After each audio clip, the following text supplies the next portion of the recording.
ตัวนี้อาจจะเป็นสวนกล้วยเนาะหรือท่านใดสนใจอยากได้ใบมันเนาะอันนี้ใบกล้วยและ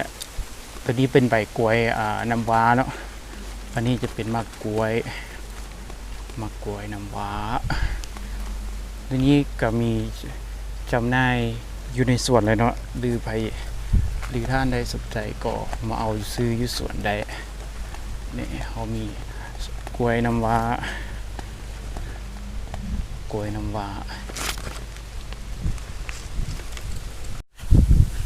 ไปเรื่อยๆเนาะไปเรื่อยๆนี่จะเป็นส่วนของบ้านหนองเกินเฮาเนาะก็คือชาวบ้านแถวนี้เพิ่นทำมาหากินเรื่องการเกษตรเป็นหลักหรือเกษตรผสมผสานเนาะอาจจะมีหลายฤดูแหละอาจจะเป็นฤดูนาฤดูเข้านาแซงฤดูลงสวนหลักๆก็คือเรื่องการเกษตรผสมผสานเนาะก็บ่มีหยังหลายเนาะก็ฮอดเวลาก็มาลงสวนฮอดเวลาก็เกี่ยวข้าวฮอดเวลาก็อยากได้ปลาก็ลงมากินปลานี่อยากได้ผักของเอาอยู่นี่อยากได้ข้าวก็ไปเอาอยู่พุ่นมันก็สะดวกดีสบายดีเนาะเดี๋ยวในมื้อนี้ดวงมาลาฟาร์มเขาจะมาสวนผักของบ้านเฮาเนาะคือบ้านนงเกิดแล้วนะเพราะว่าสวนก็คือจะเป็นสวนของชาวบ้านนงเกินเฮาเป็นผู้จำหน่ายเลยเนาะแต่โบแมนของดวงมาลาฟาร์มเฮาเนาะพอดีมื้อนี้เฮาจะมาเพราะวิธีการปลูกหรือวิธีการผลิตมักทั่วดินหรือผลิตบักทั่วหรือผลิตอาหารที่ตามท้องตลาดมันจะแตกต่างกันแนวใดเนาะนี่เนาะอันนี้ก็จะเป็นส่วนบักทั่วดินเลยอันนี้เพิ่นกำลังสิปลูกเนาะอันนี้บักส่วนบักทั่วดินเพิ่นกำลังสิปลูกบ่แม่นเพิ่นกำลังสิอะไรอันนี้ส่วนตัวนี้บักทั่วนี่แซ่บได้กินตำกับปิ้งปลาเนาะตำกับปิ้งปลา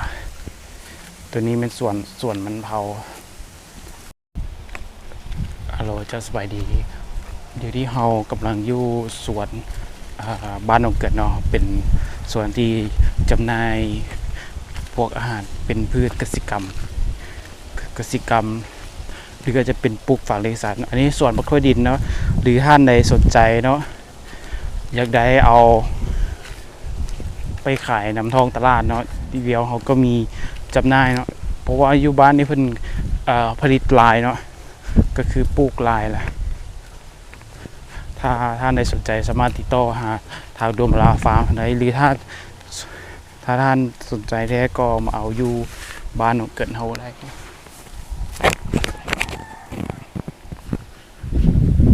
อันนี้กำลังจะตัวนี้เพื่อนกำลังจะปลูกอีกเนาะอยู่นี่ก็คือจะผลิตหลายเนาะผลิตหลายก็คือสามารถส่งออกตลาดสามารถมาซื้ออยู่บ้านของเกิดเฮาได้เลยเนาะหรือบ้านในบ่รู้จักบ้านของเกิดสามารถติดต่อหาทางดวงมาลาฟาร์มเฮาได้ดวงมาลาฟาร์มก็มีจำหน่ายกันเอาเป็นราคาของเป็นราคาของคนเป็นราคาราคาแบบนี้เลยราคาต้องลองกันได้นะเอาแบบสบายเลยเนาะ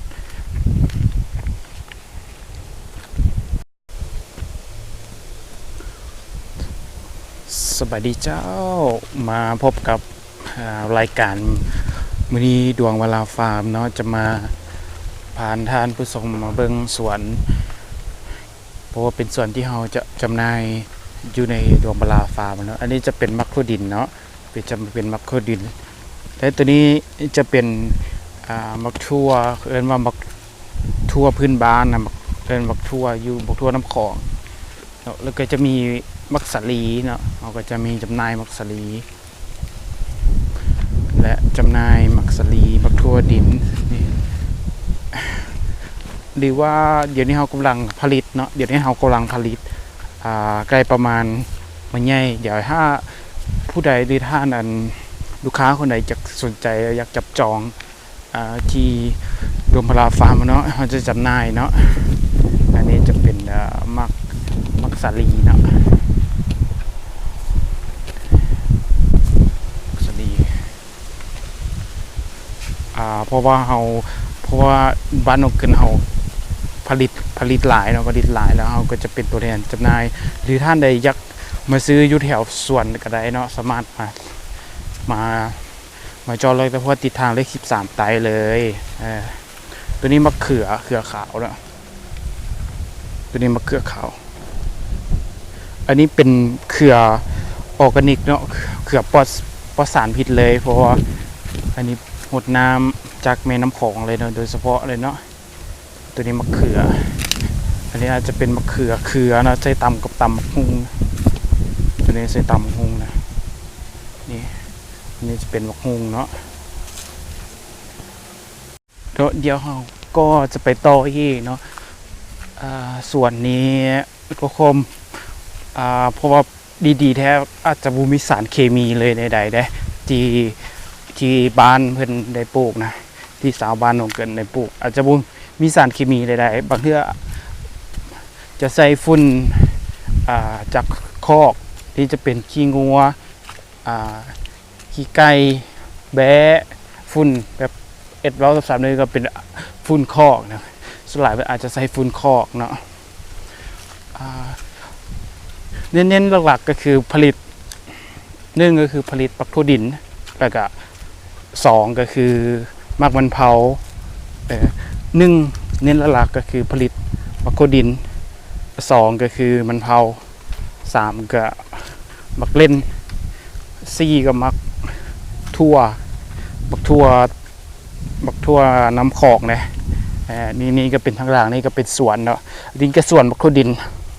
แล้วก็สวนหมักมันเผาเนาะตัวนี้ก็จะเป็นสวนมะขดินมันเผาคือกันเราจะเป็น2เลยนี่จะเป็นสวนเลยเดี๋ยวมันจะพาย่างล้ออีกเดี๋ยวก็ฝากไว้เนาะสำหรับท่านใดหรือสนใจที่อยากเอามาสนใจเรื่องผักเรื่องอาหารอยู่ดวงบลาฟาร์มเขาเดี๋ยวมีจำหน่ายให้สามารถติดต่อหาเราได้โดยตรงก็ได้เนาะถ้าไปอยากสนใจอยากเอาไปขายหรืออยากเอาไปตัวแทนจำหน่ายได้การดีหลายแบบนี้ฟ้าลมดีก็ดี